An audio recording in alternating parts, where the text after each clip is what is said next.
नमस्कार, मी गार्गी गोरेगावकर न्यूज 18 लोकमतमध्ये तुम्हा सर्वांचं स्वागत करते। तर आता बुलेटिनमध्ये आपण पाहणार आहोत बातम्या 36 जिल्ह्यांच्या।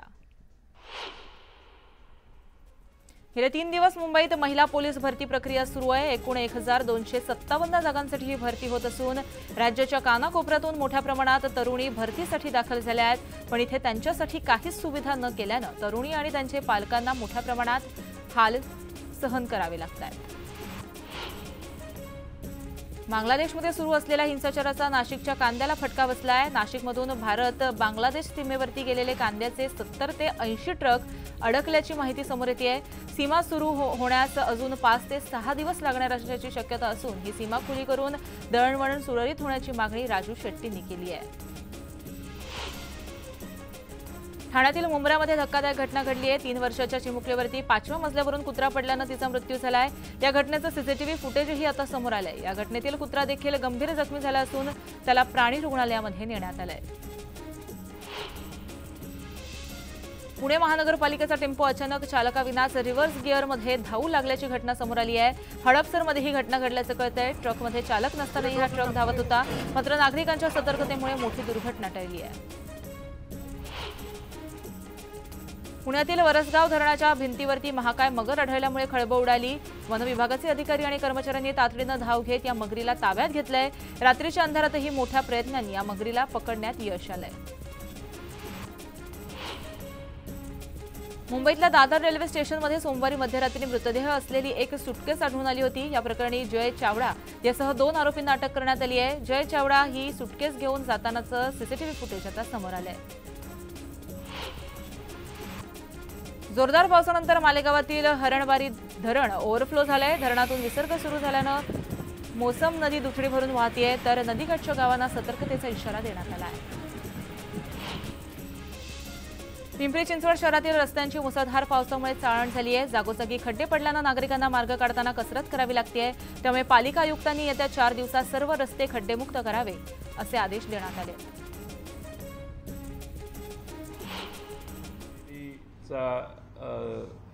पहिल्या पायरीचं दर्शन घेऊन शिवनेरीवर जाऊन आमचे सगळे नेते आल्यानंतर शिवनेरीतून जुन्नरच्या तिथून ही यात्रा सुरू होईल।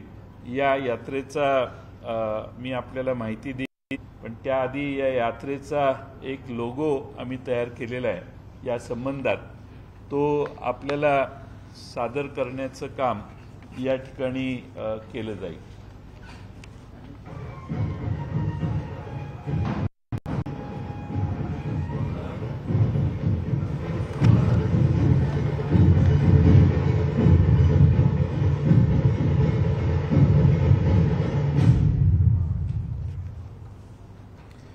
ही शिवस्वराज्य यात्रा पुन्हा एकदा करा।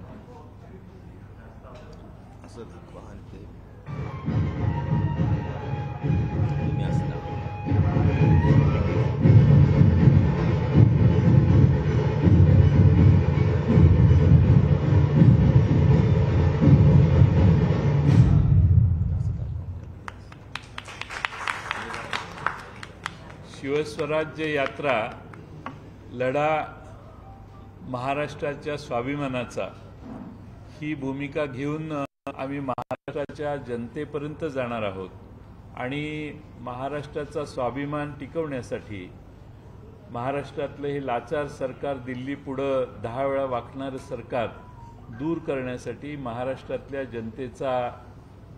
जनतेला साकडं घालण्यासाठी आम्ही महाराष्ट्राच्या जनतेपर्यंत पोहोचणार आहोत। याचा पहिल्या फेजचा कार्यक्रम या ठिकाणी जाहीर केलेला आहे। तो 9 ऑगस्टला आणि 10 ऑगस्टला पुणे जिल्हा आहे। 11 ऑगस्ट देखील पुणे जिल्हा आहे। 12 ऑगस्टला आणि 13 ऑगस्टला आम्ही सोलापूर आणि उस्मानाबादकडे जाणार आहोत। 14 ऑगस्टला हा लातूर जिल्ह्यात, उस्मानाबाद आणि लातूर जिल्ह्यात आहे। 15, 16 बीड जिल्ह्यात आहे। 17 आणि 18 हा परभणी आणि जालना जिल्ह्यात ही यात्रा जाणार आहे। या पहिल्या फेज नंतर दुसरी फेज ही 2-3 दिवसाच्या गॅपनंतर लगेच चालू होईल, त्याची घोषणा पुढच्या काळात केली जाईल. पण या ठिकाणी यातनं महाराष्ट्राच्या जनतेत आधीच उत्सुकता आहे की महाराष्ट्रात निवडणूक कधी लागते आणि हे सरकार आम्ही कधी घालवतोय. त्यासाठी अधिक जागरण करण्यासाठी डॉक्टर अमोल कोल्हे आणि आमचे इथं बसलेले सगळे नेते आणि महाराष्ट्रातले सगळे आमदार नव्यानं निवडून 1000 या यात्रेत वेळोवेळी वेगवेगळ्या ठिकाणी वेगवेगळ्या स्पेलमध्ये सहभागी होणार आहेत. मी डॉक्टर अमोल कोल्हे यांना विनंती करेन की त्यांनी याच्या बाबतीत आपलं भाष्य करावं.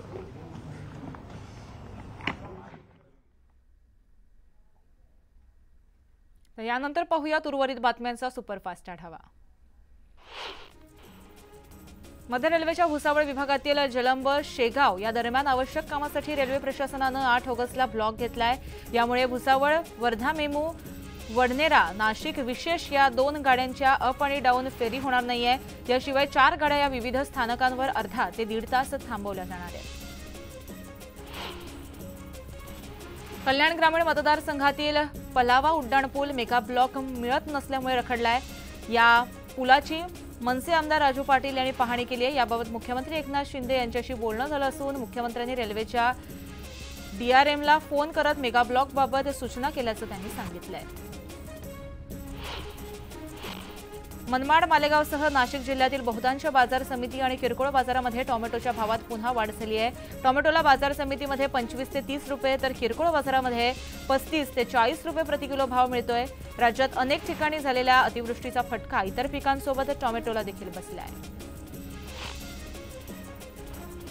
अकोला जिल्ह्यातील पातूर तालुक्यामध्ये सतारी गावातील रस्त्यांची बिकट अवस्था झाली आहे. सतारी ते बस स्टँड पर्यंतचा मार्ग खड्डेमय झालाय. रस्त्यावर माती आल्यानं पावसात रस्त्यावर चिखल सुद्धा झाला. त्यामुळे नागरिकांना तिथून प्रवास करताना त्रास सहन करावा लागतोय. त्यामुळे हा रस्ता तात्काळ दुरुस्त करावा अशी मागणी ग्रामस्थांकडून करण्यात येते. मुख्यमंत्री लाडकी बहीण योजनेसाठी 6 ऑगस्टपर्यंत जळगाव जिल्ह्यातील 5,34,011 महिलांनी अर्ज दाखल केले आहेत. मुक्ताईनगर भुसावळ रावेर तालुक्यातील 95% महिलांनी लाडकी बहीण योजनेचे अर्ज भरले आहेत. भंडारा जिल्ह्यातील चांदपूर येथील जिल्हा परिषदेच्या शाळेत मुदतबाह्य पोषण आहार दिला जात असल्याचा धक्कादायक प्रकार आता समोर आला आहे. गट शिक्षणाधिकारी यांनी चौकशी करत त्याला अहवाल जिल्हा परिषद शिक्षण विभागाला पाठवलाय. मुख्याध्यापकांना कारणे दाखवा नोटीस बजावण्यात येणार असून चौकशीअंती कारवाई केली जाणार असल्याचं शिक्षणाधिकारी यांनी म्हटलेलं आहे. नाशिकच्या बेलदगव्हाण गावातील ग्रामस्थांनी भर पावसामध्ये रस्त्यावर बसून ठिय्या आंदोलन केलंय. गावातील रस्त्यावर बांधण्यात आलेला मोरीला ठेकेदारांनी जोड रस्ता जो आहे तो न बनवता काम अर्धवट ठेवल्यामुळे ग्रामस्थांची गैरसोय होते आणि त्यामुळे रस्ता तातडीनं पूर्ण करावा अशी मागणी ग्रामस्थ करतायत. यवतमाळ जिल्ह्यातील दारव्हा या तालुक्यातील तळेगाव ते घनापूर या रस्त्यावर तात्पुरता बनवलेला पूल पाण्यानं वाहून गेलाय. त्यामुळे नागरिक आणि विद्यार्थ्यांना पाण्यातून प्रवास करावा लागतोय. गेल्या 3 वर्षापासून तात्पुरता पूल बनवतात आणि जोरदार पाऊस आला की तो वाहून जातो. त्यामुळे इथे कायमस्वरूपी रस्ता बांधण्याची मागणी करण्यात येते. भिवंडी तालुक्यातील पूर्णा ग्रामपंचायत ड्रेनेजचं बांधकाम पूर्ण न केल्यामुळे हे पाणी पावसाळ्यामध्ये अनेकांच्या घरामध्ये शिरतंय. याबाबत वारंवार लेखी तक्रार देऊनही काम होत नसल्यामुळे तक्रारदारानं हे पाणी ग्रामपंचायत कार्यालयात फेकून सरपंच वैशाली पाटील तसंच गटविकास अधिकारी यांचा निषेध केला आहे. धुळे शहराला पाणीपुरवठा करणाऱ्या जलवाहिनीला पुन्हा एकदा गळती लागली आहे. तापी नदीवरील जलवाहिनी जीर्ण झाल्यानं वारंवार गळती लागतेय. त्यामुळे हजारो लिटर पाणी वाया गेलंय. लाखोंचा खर्च करूनही गळतीचं प्रमाण कमी होत नसल्यामुळे कायमस्वरूपी उपाययोजना करावी अशी मागणी नागरिकांकडून करण्यात येते. वाशिमच्या मालेगावातील रिसोड तालुक्याला जोडणाऱ्या बोराळा फाटा ते रिठल या रस्त्याची दुरावस्था झाली आहे. पावसामुळे संपूर्ण रस्ता चिखलमय झालाय. त्यामुळे चिखलातून मार्ग काढत नागरिकांना प्रवास करावा लागतोय. त्यामुळे तात्काळ प्रशासनाला लक्ष घालून रस्ता बनवावा अशी मागणी गावकऱ्यांकडून केली जाते. गोवा आणि कर्नाटक बॉर्डरवरील काली ब्रिज कोसळल्याची घटना घडली आहे. या घटनेमध्ये एक ट्रक नदीत कोसळला असून ट्रक चालक जखमी झाला आहे. मावळ तालुक्यातील तळेगाव रेल्वे स्टेशन वरती गर्दुल्ले नशेबाज आणि रिकामटेकड्या लोकांचा तो आता अड्डा बनत चाललाय. त्यामुळे नागरिकांनी याबाबत तक्रार केल्यानंतर पोलिसांनी कारवाईला सुरुवात केली आहे. पोलिसांनी या लोकांना तळेगाव रेल्वे स्टेशनवरून हुलकावून लावलंय. मावळ तालुक्यासह पिंपरी चिंचवड शहराला पाणीपुरवठा करणाऱ्या पवना धरणाचा पाणीसाठा 93.64% इतका आहे। पावसानं काहीशी उसंत घेतल्यानंतर पवना धरणातून होणारा विसर्ग थांबवण्यात आलाय। त्यामुळे पिंपरी चिंचवडकरांची वर्षभराची पाणी टंचाईही मिटली आहे। मुळशी तालुक्यातील नागरिकांची तहान भागवणाऱ्या मुळशी धरणाच्या सांडव्यातून मुळा नदी पात्रामध्ये सुरू असलेला विसर्ग तुर्तास बंद करण्यात आलाय। मात्र पावसाच्या प्रमाणानुसार आणि जलप्रवाहाच्या स्थितीनुसार विसर्ग पुन्हा कमी जास्त करण्याची शक्यता वर्तवण्यात येते आहे। नाशिक आणि अहमदाबाद जिल्ह्यामध्ये चांगला पाऊस झाल्यानं विविध प्रकल्पातून सोडलेल्या पाण्याची जायकवाडी प्रकल्पामध्ये आवक वाढली आहे। त्यामुळे मागील 2 दिवसांमध्ये जायकवाडीत आणखी 13% जलसाठ्याची भर पडली आहे। जायकवाडीत आता 23% जलसाठा शिल्लक राहिला आहे। त्यामुळे नागरिकांच्या पिण्याच्या पाण्याची चिंता मिटली आहे। पुणेकरांना आता व्हॉट्सअपवर खड्ड्यांची तक्रार करता येणार आहे। पुणे महानगरपालिकेकडून खड्ड्यांची तक्रार करण्यासाठी हेल्पलाईन नंबर जारी करण्यात येणार आहे। नागरिकांच्या तक्रारीनंतर 24 तासांमध्ये पालिका रस्त्यांची दुरुस्ती करणार आहे। पुणे जिल्ह्याची टँकर मुक्तीच्या दिशेने वाटचाल सुरू आहे। जिल्ह्यात केवळ पाणी पुरवठा करणारे 3 टँकर उरलेत। सर्व तालुक्यांमध्ये पुरेसा पाणीसाठा असल्यानं पुणेकरांना दिलासा मिळाला आहे। मालेगावामध्ये पोल्ट्री फार्ममध्ये शिरून बिबट्यानं कोंबड्यांचा फडशा पाडलाय। यामुळे ग्रामस्थ दहशतीत असून बिबट्याला जेरबंद करण्याची मागणी केली जाते आहे। दुधी पेन्शन लागू करा यासह शिक्षकांच्या विविध प्रलंबित मागण्यांसाठी धुळ्यामध्ये शिक्षण रस्त्यावर उतरलेत। शिक्षक, मुख्याध्यापक, संस्थाचालक, शिक्षकेतर कर्मचाऱ्यांनी आंदोलन केलं। यावेळी प्राथमिक उच्च माध्यमिक शाळेला 100% अनुदान द्यावं अशी मागणी करण्यात येते आहे। मालवण येथील भंडारी एज्युकेशन सोसायटी कनिष्ठ महाविद्यालयाच्या विद्यार्थ्यांनी सैनिकांसाठी 26,200 राख्या बनवल्यात। सलग 8व्या वर्षी 1 राखी सैनिकांसाठी सीमेवरच्या भावांसाठी हा उपक्रम राबवण्यात आला आहे। लोकसभेमध्ये सुमार कामगिरी झालेल्या आणि असलेल्या मतदारसंघामध्ये आता भाकरी फिरवली जाणार आहे। सुमार कामगिरी असलेल्या भाजप आमदारांना 2 महिन्यांचा अवधी देण्यात आलाय। कामगिरी सुधारली नाही तर तिकीट कापलं जाणार अशी तंबी भाजपच्या कार्यकर्त्यांना देण्यात आली आहे। अजित पवार यांनी दुसऱ्यांदा अमित शहांची भेट घेतली आहे। काल रात्री दिल्लीमध्ये दोघांमध्ये भेट झाल्याची माहिती समोर येते आहे। विधानसभेच्या जागा वाटपावर अजितदादा आणि अमित शहांमध्ये चर्चा झाली असल्याची माहिती न्यूज 18 लोकमतला सूत्रांनी दिली आहे। क्रॉस वोटिंग प्रकरणी आपण निर्दोष असल्याचा दावा पुन्हा एकदा काँग्रेस आमदार हिरामण खोसकर यांनी दिला आहे। या संदर्भात त्यांनी काँग्रेसचे ज्येष्ठ नेते बाळासाहेब थोरात यांची भेट घेऊन संपूर्ण घटनाक्रम सांगितला होता। आता प्रदेशाध्यक्ष नाना पटोले यांचीही भेट घेऊन खोसकर त्यांच्यासमोर आपली बाजू मांडणार आहेत। वर्ध्यात सामाजिक क्षेत्रामध्ये काम करणाऱ्या डॉक्टर सचिन पावडे यांनी काँग्रेसमध्ये प्रवेश करत वर्धा विधानसभा मतदारसंघातून उमेदवारी मागितली आहे। त्यामुळे गेल्या काही वर्षांपासून तयारी करून उमेदवारीवर दावा सांगणाऱ्या नेत्यांचं काय होणार असा प्रश्न सध्या उपस्थित झाला आहे। जरांगे पाटलांनी राज ठाकरेंवर हल्लाबोल केलाय। राज ठाकरे शब्दांचा खेळ करतायत। त्यांनी पळवाट शोधली आहे। ते कुणाला फोन करणार नाहीत आणि कुणाला भेटणारही नाहीत असं म्हणत जरांगेंनी राज ठाकरेंवर जोरदार टीका केली आहे। आरक्षणाच्या मुद्द्यावरून कोणत्याही नेत्याला माफ करणार नाही। आरक्षण नसेल तर सगळे साफ होणार असा थेट इशारा जो आहे तो जरांगे पाटील यांनी सरकारला दिला आहे। जरांगे पाटलांनी पुन्हा सरकारवर जोरदार टीका केली आहे। प्रवीण दरेकर आणि फडणवीसांवर त्यांनी जोरदार हल्लाबोल केलाय। दरेकर अभियान नाही तर षडयंत्र करतात असा गंभीर आरोप त्यांनी केला आहे। मावळ विधानसभेमध्ये घड्याळाचा प्रचार करणार नाही असा ठराव भाजपनं केलाय। मात्र भाजपप्रमाणे पुणे, पिंपरी चिंचवडमध्ये अजित पवारांचे कार्यकर्तेही भाजपचा प्रचार करणार नाहीयेत असा इशारा अजित पवार गटाचे आमदार सुनील शेळके यांनी भाजपला दिला आहे। राज्याचं लक्ष लागून असलेल्या नगर दक्षिण लोकसभा निवडणुकीमध्ये निलेश लंके यांनी माजी खासदार सुजय विखे यांचा पराभव केला। त्यानंतर आता निवडणुकीच्या प्रचारामध्ये आपली खोटी बदनामी केल्याचा दावा करत सुजय विखे यांनी लंके यांच्या विरोधात हायकोर्टामध्ये याचिका दाखल केली। या प्रकरणी सुनावणी झाली असून लंके यांना नोटीस देण्याचे आदेश कोर्टाने दिले आहेत। अहमदनगरच्या श्रीरामपूर विधानसभा मतदारसंघामध्ये काँग्रेसनं सुरू केलेल्या शेतकरी आणि युवक संवाद यात्रेला उत्स्फूर्त प्रतिसाद मिळतोय। 1 ऑगस्टपासून सुरू झालेली ही यात्रा 15 ऑगस्टपर्यंत सुरू राहणार आहे। अहमदनगरमध्ये भाजपच्या 1 दिवसीय अधिवेशनाचं आयोजन करण्यात आलं होतं। यावेळेस भाजप कार्यकर्त्यांनी काँग्रेसच्या खोट्या नरेटिव्ह विरोधात लढा द्यावा असं आवाहन भाजपच्या राष्ट्रीय सरचिटणीस विजया रहाटकर यांनी दिलं आहे। सिंधुदुर्गातील रुग्णांना बांबोळी येथे उपचारासाठी नेण्यात येतं। मात्र जर 2 रुग्ण असतील तरच रुग्णवाहिका देणार असं जिल्हा रुग्णालयातून सांगण्यात आलंय। या प्रकरणी आमदार वैभव नाईक यांनी आक्रमक होत अधिकारी आणि कोऑर्डिनेटरला खडसावलंय।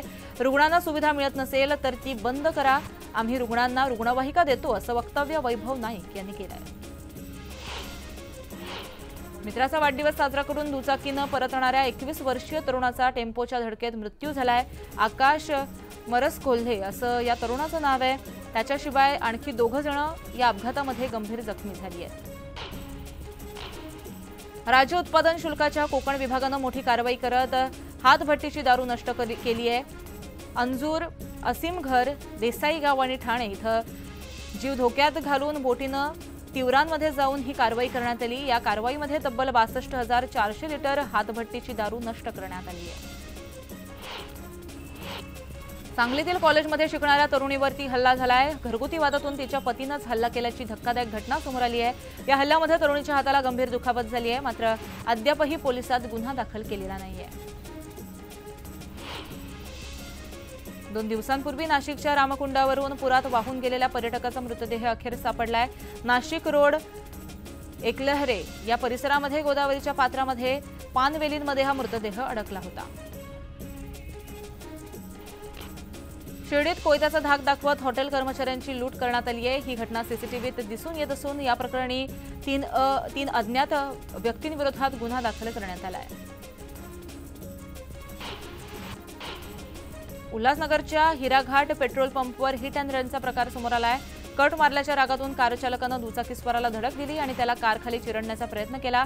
हा सगळा प्रकार सीसीटीव्हीतून समोर आलाय। या प्रकरणी पोलिसांनी तक्रार दाखल केली नाही असा आरोप पीडित तरुणानं केला आहे।